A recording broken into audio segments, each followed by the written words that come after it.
남편의 추악한 비밀이 담긴 USB를 보았다면 당신은 어떻게 하겠습니까? 진짜 너는 이제 다 가졌네. 잘생긴 대기업 다니는 남편의 35평 아파트 청약 당첨에 이제 임신만 하면 되겠네. 불과 2달 전 신혼집에 놀러온 친구가 부럽다면서 내게 해준 말이다. 그 친구는 알까?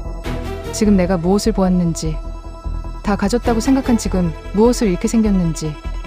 며칠 전 남편은 해외여행을 갔다. 결혼 전부터 예정된 약속이었다. 해마다 함께 여행을 가는 대학 친구들과 몇 년 만에 해외여행을 가기로 했단다. 필리핀 보홀이라고 했다. 서핑을 좋아하는 남편이었고 내가 다 아는 친구들이었고 이미 정해진 걸 못 가게 할 생각은 없었다. 어차피 언젠가 아기가 생기면 아무래도 친구들과의 해외여행은 자주 가기 힘들 테니 쿨하게 잘 다녀오라고 했다. 20살 자취 때부터 혼자 잔 세월이 길었는데도 2달 동안 매일 붙어 자서 그런지 남편의 빈자리가 제법 허전했다. 목요일 밤에는 4월인데도 추워서 보일러를 틀고 이불을 목까지 덮고 잤다. 푹 잠들만 하면 잠에서 깼고 깰 때마다 몇 번이나 화장실을 가 소변을 보았다. 금요일 아침, 아무래도 몸살 기운에 실장님에게 연락해 오늘 출근을 못한다고 전했다. 다행히 오늘은 내 지명 예약 손님도 없었다. 밤에 못 잔 잠을 소파에서 자면서 자다 깨다 했다. 그러는 틈틈이 휴대폰으로 남편이 보내주는 바다 사진을 보면서 잠깐씩 힐링했다. 대충 죽을 배달시켜 먹고 약을 먹고 꽤 오랜 시간 쉬고 자고 해서인지 토요일 아침은 언제 아팠냐는 듯 개운해졌다. 갑자기 에너지가 올라오는 기분이었다. 밥을 차려 먹고 거실 소파에 앉아 뭘 할까 잠시 고민했다. 청약 당첨된 아파트는 2년 후 입주 예정이었고 그 전에 마련한 신혼집은 20평대로 방이 3개긴 해도 하나는 창고나 다름없었다. 문득 짐만 가득 쌓여있는 그곳을 정리하고 싶었다. 그것이 실수였을까? 내 상자를 몇 개 꺼내다가 남편의 상자에 시선이 머물렀다. 앨범과 오래된 스프링 노트. 앨범 속에는 아이일 때부터 대학생이 된 나를 만나기 전에 그의 모습이 있었다. 내가 보고 싶다고 해서 시가에서 챙겨온 것들이었다. 가져온 날 한번 보고는 이걸 여기다 뒀었구나. 잘 정리해서 거실에 둬야지 생각했다. 스프링 노트엔 대학 시절 그가 썼다는 시들이 있었다. 한 장씩 넘기면서 보다가 이것도 안방에 두고 심심할 때 봐야지 생각했다. 무심코 밑에는 뭐가 있나 제목도 어려운 두꺼운 경제학 책들을 들춰보다가 작은 상자가 툭 떨어지면서 열렸다. 거기엔 USB가 하나 있었다. 그걸 열어본 것이 실수였을까? 그걸 열어보지 않았다면 지금 나는 다 가진 채 행복한 웃음을 짓는 아내의 모습을 유지할 수 있었을까? 하지만 판도라의 상자는 원래 열 수밖에 없는 것이다. 열어본 순간 돌이킬 수 없는 것이다. 그리고 실수를 한 건 내가 아니다. 나는 거실에 둔 노트북에 USB를 꽂았다. 시 제목처럼 보이는 문서 파일들 옆에 제목 없음으로 되어 있는 동영상 하나가 있었다. 나는 아무런 의심 없이 마우스를 2번 클릭했다. 딸칵딸칵. 그곳에 남편은 없었다. 알몸에 여자가 누워있었을 뿐이다. 손이 떨려 미처 정지시키지도 못하는 사이 화면 속에서 남편의 목소리가 흘러나왔다. 야, 완전히 뻗은 거 맞지? 그것은 분명 남편의 목소리였다. 내가 먼저 할까? 그렇게 묻는 목소리 역시 누군지 알 것 같았다. 남편과 가장 친한 친구, 지금도 보홀에 함께 여행을 간 한상우 씨였다. 야, 그런 게 어딨어. 가위바위보 해야지. 웃으며 말하는 남편의 목소리와 함께 남편의 얼굴이 화면 안으로 들어왔다. 나는 마치 남편이 지금 이 순간 내 앞에 나타나기라도 한 것처럼 화들짝 놀라 노트북을 덮었다. 잠깐 동안 얼음처럼 굳어 있었다. 그러다 누가 땡하기라도 한 것처럼 의식에서 깨어났다. 내가 지금 뭘 본 거지? 갑자기 속이 울렁대기 시작했다. 나는 화장실로 튕기듯 뛰쳐나가 우에고에 깨어내기 시작했다. 어제 먹은 죽까지 남김없이 개어낼 것처럼 토하고 또 토했다. 위에까지 토하고 나서야 자리에서 일어섰다. 마치 만취한 사람처럼 비틀대며 세면대에 기댔다. 거울에 비친 내 모습이 초라하고 초췌했다. 맞아, 봐야 했다. 끝까지 봐야 했다. 그때 전화벨이 울렸다. 페이스톡 남편이었다. 나는 전화를 받을 자신이 없었다. 한참 울리던 전화가 멈추고 바로 톡 알림이 왔다. 몸은 좀 괜찮아? 아직 자고 있는 건가? 나는 상우랑 서핑하러 나가려고. 배 타고 멀리 가면 전화 잘 안 될 수도 있어. 이따 밤에 호텔 와서 전화할게. 생각할 시간이 필요했다. 정신을 차려야 했다. 커피를 진하게 내리고 사각 얼음을 왕창 넣었다. 원샷 하듯 반쯤 마시니 머리가 쨍하니 정신이 좀 들었다. 그제야 메시지를 읽고 답장하지 않은 게 생각나 휴대폰을 열었다. 그는 읽고 답장 없는 걸 싫어했다. 답이 없으면 다시 전화할지도 몰랐다. 그럼 이따 연락해. 짧은 메시지 뒤에 늘 붙이던 하트 이모티콘은 도저히 붙일 수 없어 그렇게만 보냈다. 나는 주방 의자에 앉아 생각을 가다듬었다. 아니, 그러려고 했다. 하지만 쉽지 않았다. 결국 제대로 단호하게 마음을 먹지도 못한 채 다시 거실 소파로 돌아와 앉았다. 노트북을 열었다. 떨리는 손으로 스페이스를 누르니 대기 화면이던 화면에 다시 남편의 모습이 드러났다. 화면 속에서 보이는 가위바위보하는 두 개의 손. 남편이 이겼다. 그는 천천히 누워있는 여자에게로 다가갔다. 나는 다시 스페이스를 눌렀다. 더는 볼 자신이 없었다. 아무래도 맥주라도 마셔야 할 것 같았다. 침착하자, 침착하자. 아무리 되뇌어도 침착해지지 않았지만 뚜벅뚜벅 냉장고 앞으로 갔고 캔맥주 하나를 꺼냈다. 탁! 조용한 집안 가득 경쾌한 소리를 내며 캔을 땄다. 한 입 마시려다 누군가가 옷깃을 잡아당기기라도 한 것처럼 놀라 동작을 그대로 멈췄다. 잠깐만, 설마. 나는 주방 식탁 위의 달력을 보았다. 그러고 보니 생리 예정일이 이틀 지나 있었다. 아니, 설마. 이번엔 누군가가 화장실에서 부르기라도 한 것처럼 화장실로 들어갔다. 화장실 수납장 안에는 얼마 전 사둔 임신 테스트기가 있었다. 그것을 해보았다. 선명하게 드러나는 두 줄. 명백한 임신이었다. 나는 그대로 변기에 앉아 한참을 있었다. 선명한 두 줄. 명백한 임신. 나는 빨간 두 줄의 임신 테스트기를 한참 보았다. 무언가 잘못되었단 생각이 들었다. 임신 테스트기를 사둘 때만 해도 내가 상상한 임신은 이런 게 아니었다. 감격에 겨우 눈물이라도 맺힐 줄 알았는데, 남들이 하는 것처럼 남편에게 서프라이즈로 임신 사실을 알리고 싶었는데, 나보다 한 살 연하인 남편이 올 수도 있다고 생각했다. 그는 결혼식에서도 내게 편지를 읽으며 눈물을 보였던 사람이었다. 그런 남자가 좀 전에 내가 본 화면 속 남자와 동일 인물이라고? 한참 동안 멍청하게 변기에 앉아있던 나는 마침내 자리에서 일어났다. 이러고 있을 때가 아니었다. 진실을 알고 싶었다. 알아야만 했다. 다시 노트북 앞으로 돌아간 나는 결연한 표정으로 모니터를 뚫어져라 보았다. 이제 준비가 됐다. 판도라의 USB를 끝까지 볼 준비. 진실을 마주할 용기. 페이스를 누르자 노트북이 깨어났다. 나도 깨어났다. 어쩌면 내가 그동안 믿고 온 내 남편 조동욱의 모습은 진짜가 아닐지도 몰랐다. 다시 한번 스페이스를 누르자 영상이 재생됐다. 다인 걸까? 침대는 멀어서 화면은 흐릿했고 자세히는 보이지 않았다. 그럼에도 어떤 상황인지 짐작할 수 없는 것은 아니었다.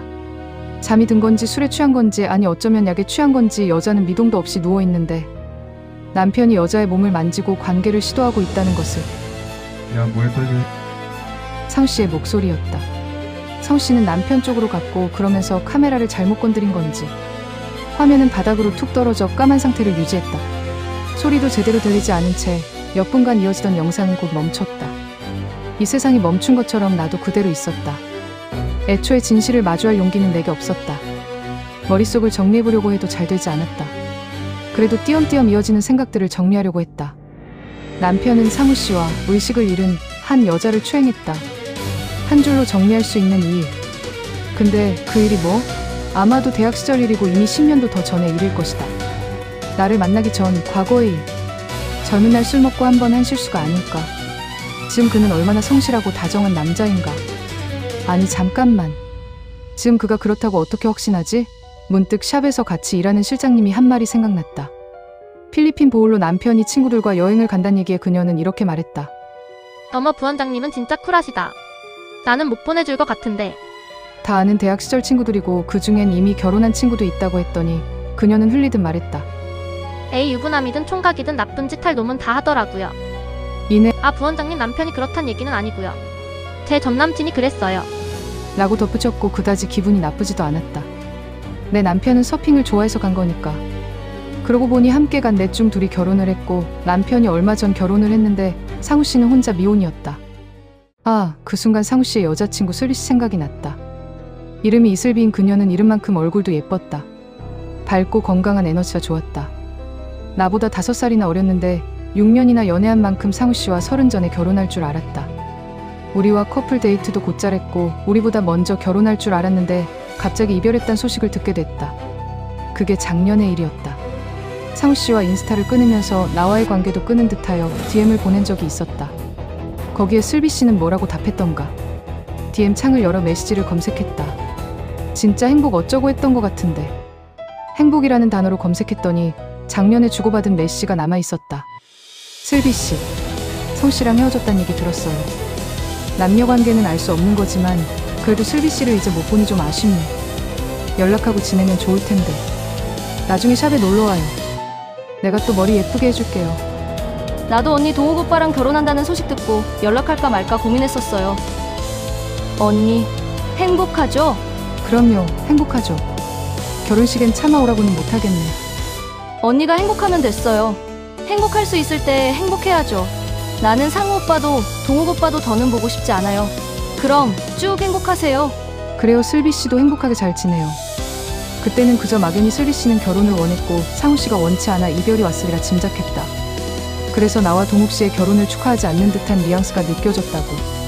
하지만 지금에서야 안 보이던 행간이 읽혔다.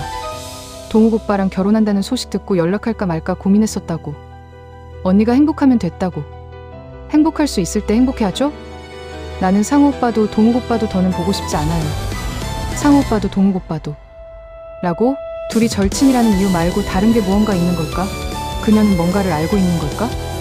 나는 그녀에게 다시 메시지를 보냈다. 슬비 씨 오랜만이에요. 뭔가 궁금한 게 있는데 언제 대화 가능할까요? 고민 끝에 쓴 문장이면서 막상 보내놓고는 연락이 오면 어쩌지 싶었다.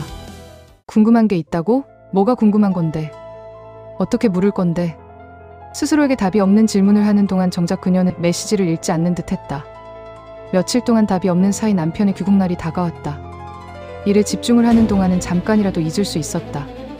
하지만 귀국해 집에 먼저 와 있던 남편이 퇴근한 나를 반기며 보고 싶었다고 하는 순간 머릿속에서 영상이 재생됐다. 흐릿하던 영상은 내 상상 속에서는 너무도 선명했다. 우욱. 나는 화장실로 달려가 속에서 올라오는 무언가를 토해냈다. 아니, 토할 수 있는 것은 아무것도 없었다. 하루 종일 디카페인 커피 말고는 제대로 먹은 것도 없었으니까. 아무래도 지독한 입덧이 시작되는 것 같았다. 괜찮아? 화장실 밖에서 남편이 걱정스레 물었다. 괜찮아.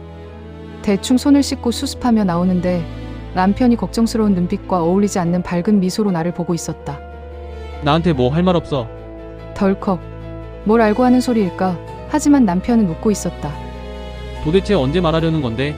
짓궂게 말하면서 남편은 주머니에서 무언가를 꺼냈다. 마치 반지처럼 생긴 아기집과 난왕의 모습. 아기의 초음파 사진이었다. 말하고 싶지 않은 비밀을 들킨 사람처럼 당황한 내 얼굴이 남편의 눈에는 보이지 않는 모양이었다. 그는 나를 깊이 안았다. 우리 여보 혼자 병원 다녀왔구나. 입덧 약은 처방받았어. 입덧 시작하는 모양인데 왜 말 안 했어? 여보 오면 깜짝 놀래켜주려고 했는데 벌써 봤구나. 나는 변명을 했다.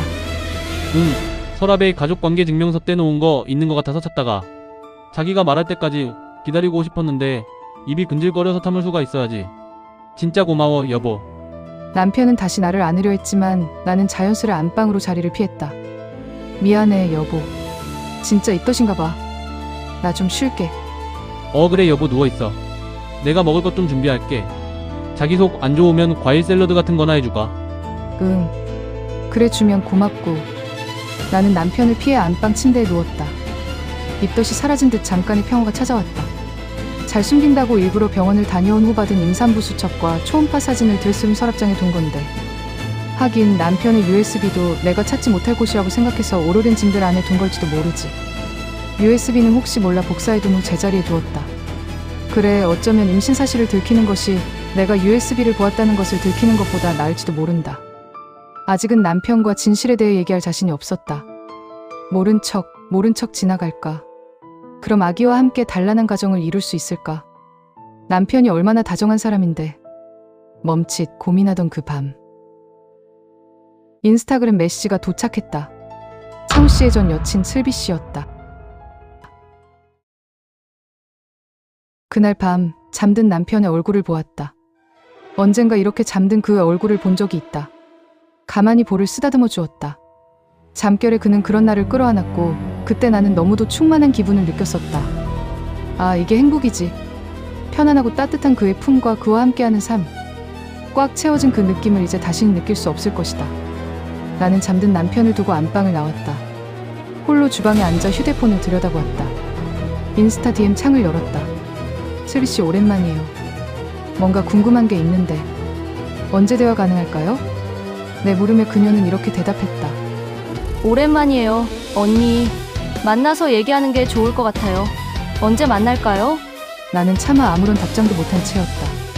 그녀는 뭐가 궁금하냐고 묻지도 않았다. 마치 내 연락을 기다리고 있던 사람 같았다. 시간은 새벽 2시 24분. 너무 늦은 시간이란 건 알지만 지금 답장을 하지 못하면 영원히 못할 것 같았다. 내가 먼저 연락을 해놓고 이제와 피할 수도 없는 일이었다. 사실은 아무런 연락이 없기를 바랐는지도 모르겠다. 그녀와 만나 무슨 얘기를 어떻게 해야 할지도 모르겠다. 다만 분명한 것은 그녀를 만나는 순간 정말로 돌이킬 수 없을 것 같다는 예감이었다. 아니 사실 판도라의 USB를 연 순간 이미 돌이킬 수 없는 걸 테지만 너무 늦은 시간에 미안해요. 내가 오늘 휴무라서 하루 종일 시간이 가능해요. 아직 이수역 근처 산다면 내가 그쪽으로 갈게요. 메시지를 보내놓고 멍하니 휴대폰을 들여다보고 있는데 갑자기 읽음이라는 메시지가 뜨더니 입력 중으로 바뀌었다. 안 자고 있었어요. 그럼 2시쯤 이수역 1번 출구 쪽에서 볼까요? 이제 정말로 돌이킬 수 없다. 나는 약속을 하면 지키는 사람이었다. 네, 우리 예전에 많이 가던 카페 온스테이로 갈까요? 거긴 얼마 전 폐업했어요.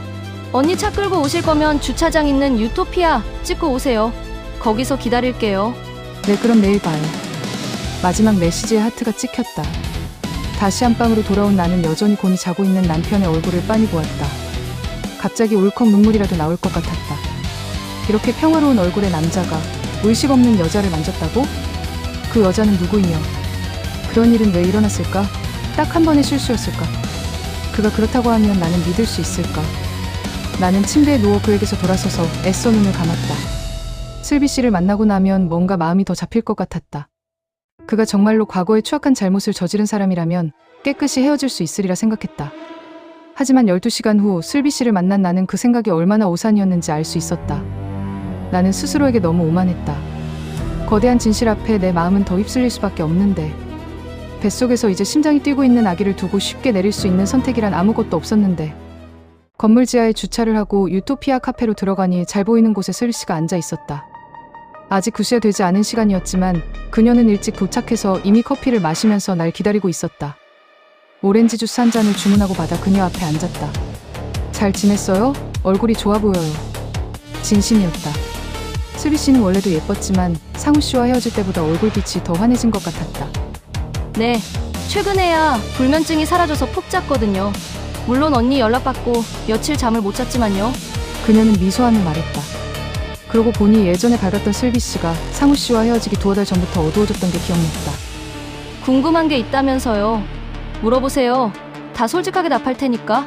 나는 주스를 한 모금 쭉 마셨다. 상큼한 오렌지 맛이 입안을 맴돌았다. 어떻게 얘기를 꺼내야 할지 모르겠는데 이상한 걸 봤어요. 겨우 고른 말이 그거였다. 이상한 거라니. 내가 본 USB 속 영상을 그저 이상한 거라고 말해도 될까? 그녀는 내 다음 말을 기다리는 듯 잠시 가만히 있었다. 하지만 나는 거기에 뭐라고 더 말해야 할지 알 수가 없었다.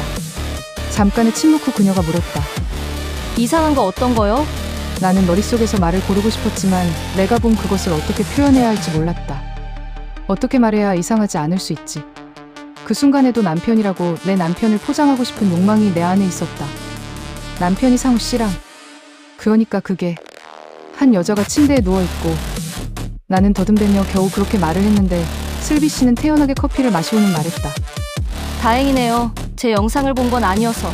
눈이 커진 나를 보며 그녀는 덧붙였다. 언니가 말한 영상 뭔지 알 것 같아요. 나도 봤거든요. 상우 오빠 휴대폰에서. 신기한 일이었다. 속이 울렁거렸는데 이상하게 뭔가 먹고 싶었다. 남은 오렌지 주스를 한 번에 쭉 다 마셨다. 그제야 울렁거림이 좀 가라앉는 것 같았다. 상우 오빠 집에 안 쓰던 휴대폰이 있었거든요. 그걸 왜 봤냐고요? 혹시나 제 영상이 있을까 하고요. 다시 속이 울렁거리기 시작했다. 그러면서도 뭔가 먹어야만 할 것 같았다. 허기가 져서 입안에 뭔가를 채워줘야 생각이란 걸 할 수 있을 것 같았다. 처음엔 동의하고 찍었어요. 어떻게 생각할지 모르겠지만 나도 괜찮았어요. 같이 보기도 하고 그러고는 삭제했어요. 아니, 그랬다고 생각했죠? 이건 또 무슨 얘기란 말인가. 나는 상우 씨의 얘기가 궁금한 게 아니었다. 상우 씨와 슬비 씨가 왜 헤어졌는지, 둘이 사귀면서 어떤 영상을 찍었는지 하나도 알고 싶지 않았다. 하지만 들으면서 이 모든 게 내가 알아야만 하는 이야기란 걸 알 수 있었다. 이것은 나와 내 남편 조동욱과 관련된 이야기이기도 했으니까. 상우 오빠와 동욱 오빠, 그리고 또 다른 오빠들. 그 4명 모임 알죠? 단톡방을 우연히 보게 됐어요. 아니, 우연히는 아니다. 솔직히 느낌이 쎄한 게 있었거든요. 얘기가 길어질 것 같았다. 이야기의 한 글자도 놓치고 싶지 않았다. 그러기 위해선 뭔가를 먹어야 했다. 미안한데 뭐 좀 먹고 할까요? 잠시 당황한 것처럼 보이던 그녀가 고개를 끄덕였다. 여기 디저트도 다 괜찮아요.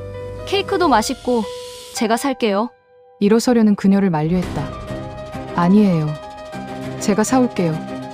아직도 치즈케이크 좋아해요? 이번에도 슬비 씨는 가볍게 고개를 끄덕였다. 나는 자리에서 일어나 카운터로 갔다. 예쁘게 만들어진 케이크를 보자 입안에 군침이 돌았다. 치즈케이크를 포함해서 케이크 3개를 고르고 휘낭시에도 몇 개 담았다. 단톡방 이야기를 안 들어도 이미 무슨 내용인지 알 것만 같았다. 사실 나도 그 단톡방을 본 적이 있었다. 연애를 시작한 지 얼마 안 되었을 때였다. 샤워를 마치고 나왔을 때 동욱 씨는 휴대폰을 보면서 소년처럼 웃고 있었다. 아, 별거 아니야. 상우가 웃긴 사진을 보내줘서. 그때는 나도 별거 아니라고 생각했다. 하지만 1년 넘게 연애를 하고 그 친구들을 만나면서는 좀 신경 쓰이긴 했다.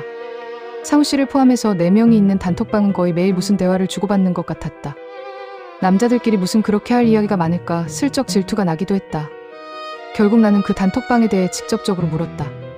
아니 맨날 나 만나서도 톡방이 쉬질 않네. 무슨 할 얘기가 그렇게 많아? 그냥 우리가 몇 달에 한 번 여행 가니까 그런 계획도 세우고 주식 정보도 주고받고 쓸데없는 농담하고 그러는 거지 뭐.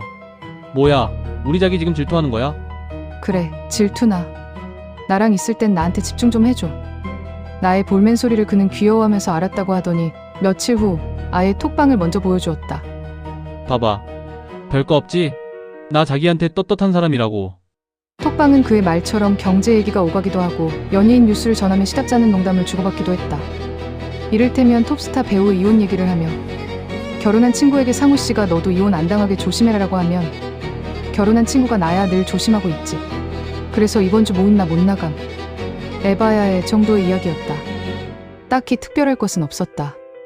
주로 남편은 크크크나 흐흐 웃는 리액션 담당이었다.